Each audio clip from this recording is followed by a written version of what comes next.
Bonjour, ici Guy Bourgeois. Dans mon pep talk ce mois-ci, je veux vous raconter une petite anecdote. Il y a quelques jours, les Huskies de Rouyn-Noranda, une équipe de la Ligue de hockey junior majeur du Québec, a remporté la Coupe du Président, donc le championnat dans leur ligue. Et ça m'a rappelé une anecdote.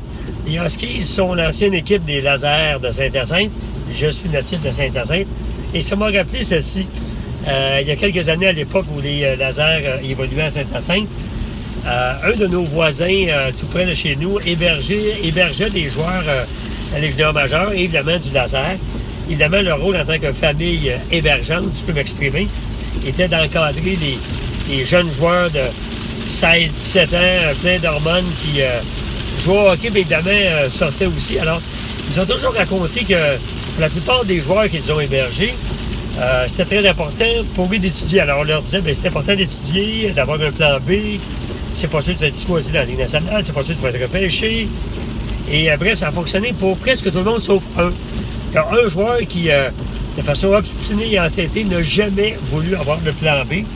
Et évidemment, parce que lui, il était sûr de faire la Ligue nationale, même si dans le fond, il n'y avait rien assuré. Mais lui, il croyait à Dieu comme fer. Alors, je vous le donne en mille, le joueur, c'est Martin Brodeur.